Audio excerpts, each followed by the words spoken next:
अभिवादन स्वीकार कीजिए दोस्तों नासिर का।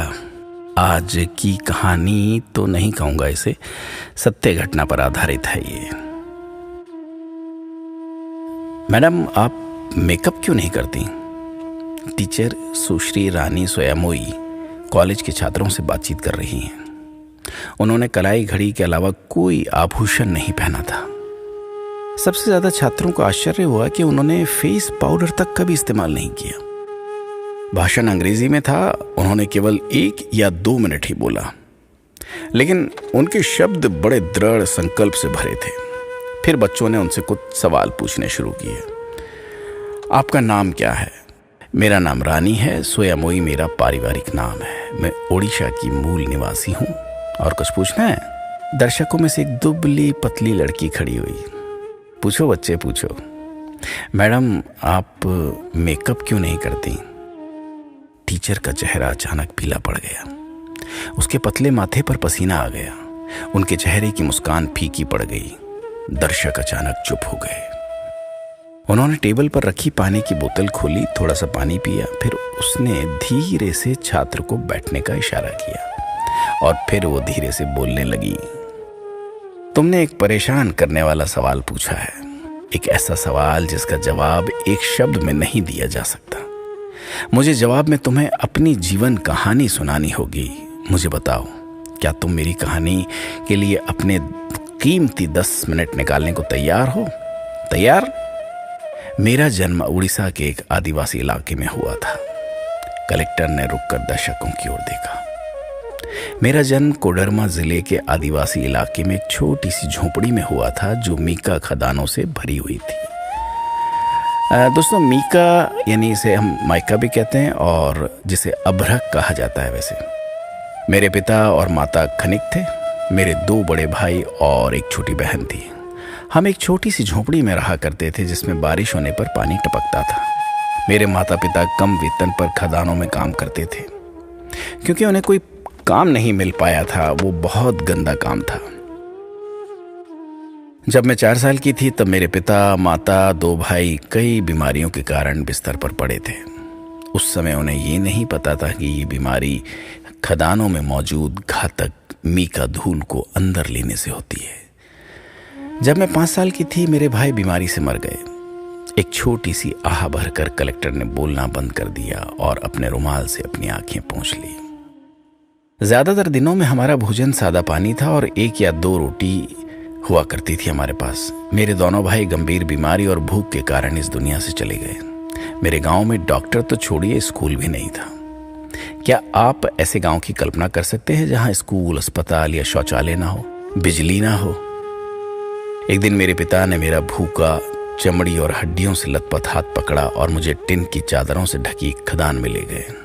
ये एक अभ्रक की खदान थी जिसने समय के साथ बदनामी हासिल कर ली थी।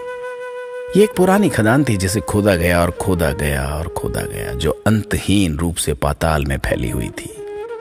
मेरा काम नीचे की छोटी छोटी गुफाओं में रेंगना और अभ्रक अयस्क इकट्ठा करना था। ये केवल 10 साल से कम उम्र के बच्चों के लिए ही संभव था। अपने जीवन में पहली बार मैंने भर पेट रोटियां खाई, लेकिन उस दिन मुझे उल्टी हो गई। जिस समय मुझे प्रथम श्रेणी में होना चाहिए था, मैं अंधेरे कमरे में अभ्रक इकट्ठा कर रही थी, जहां मैं जहरीली धूल में सांस ले रही थी। कभी कभार भूस्खलन में दुर्भाग्यपूर्ण बच्चों का मर जाना असामान्य नहीं था और कभी कभी कुछ घातक बीमारियों से भी मर जाते थे। दिन में 8 घंटे काम करने के बाद आप कम से कम 1 बार के भोजन के लिए कमा पाते थे। मैं भूख और हर दिन जहरीली गैसों के सांस लेने के कारण दुबली और निर्जलित हो चली थी। 1 साल बाद मेरी बहन भी खदान में काम करने लगी। जैसे ही वे यानी कि मेरे पिता थोड़े ठीक हुए, एक समय ऐसा आया कि मेरे पिता, माँ, बहन और मैं एक साथ काम करते थे और हम अब बिना भूख के रह सकते थे। लेकिन किस्मत ने हमें दूसरे रूप में परेशान करना शुरू कर दिया था। एक दिन जब मैं तेज बुखार के कारण काम पर नहीं गई, अचानक बारिश हुई। खदान के नीचे काम करने वाले श्रमिकों पर खदान गिरने से सैकड़ों लोग मारे गए। उनमें मेरे पिता, माँ और बहन भी थी। रानी की आंखों में आंसू थे और वो जार जार बहने लगे थे। दर्शकों में हर कोई सांस लेना भी भूल गया था। कई लोगों की आंखें आंसुओं से भर गई थी। आपको याद रखना होगा कि मैं सिर्फ 6 साल की थी। आखिरकार मैं सरकारी अगाती मंदिर पहुंची। वहां मेरी शिक्षा हुई। मैंने अपने गांव से ही अपनी पहली अक्षर पद्धति सीखी थी। आखिरकार यहाँ टीचर आपके सामने है। आप सोच रहे होंगे कि इसका और इस बात का क्या संबंध है कि मैं मेकअप का इस्तेमाल नहीं करती। उन्होंने दर्शकों की तरफ देखते हुए कहा, अपनी शिक्षा के दौरान ही मुझे एहसास हुआ कि उस दिन अंधेरे में रेंगते हुए मैंने जो सारा अभ्रक इकट्ठा किया था उसका इस्तेमाल मेकअप उत्पादों में किया जा रहा था। अभ्रक पहली प्रकार का मोती जैसा सिलिकेट खनिज है। कई बड़ी कॉस्मेटिक कंपनियों द्वारा पेश किए जाने वाले खनिज मेकअप में आपकी त्वचा के लिए सबसे चमकीला रंग बहुरंगी अभ्रक से आता है, जिसे 20,000 बच्चे अपनी जान जोखिम में डालकर निकालते हैं। गुलाब की कोमलता और उसके जले हुए सपने, उसके बिखरते जीवन और चट्टानों के बीच कुचले हुए उसके मांस और खून के साथ आपके गालों पर फैलती है। खदानों से बच्चों के हाथों से उठाए गए लाखों डॉलर के अभ्रक का इस्तेमाल आज भी किया जाता है हमारी सुंदरता को बढ़ाने के लिए। अब आप ही बताइए कि मैं अपने चेहरे पर मेकअप कैसे लगाऊं? मैं अपने भाइयों की याद में पेट भरकर कैसे खाऊं जो भूख से मर गए? मैं अपनी माँ की याद में महंगे रेशमी कपड़े कैसे पहनूं जिन्होंने कभी फटे कपड़ों के बारे में सपने में भी नहीं सोचा था? जब रानी चली गई तो पूरा दर्शक अनजाने में ही खड़ा हो गया और उनके होठों पर हल्की मुस्कान थी। दोस्तों, उड़ीसा में अभी भी उच्चतम गुणवत्ता वाला अभ्रक खनन किया जाता है। 20,000 से अधिक छोटे बच्चे स्कूल जाने के बिना वहां काम करते हैं।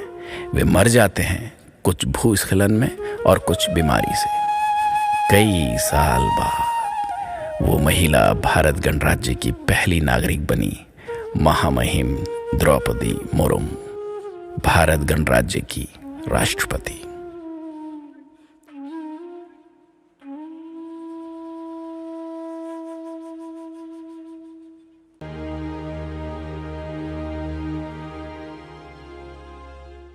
दोस्तों, ये वीडियो आपको कैसे लगा कमेंट कीजिए, लाइक कीजिए, शेयर कीजिए। हाँ, सब्सक्राइब करना ना भूलें, क्योंकि हमारा वीडियो सबसे पहला आपको मिले। नमस्कार।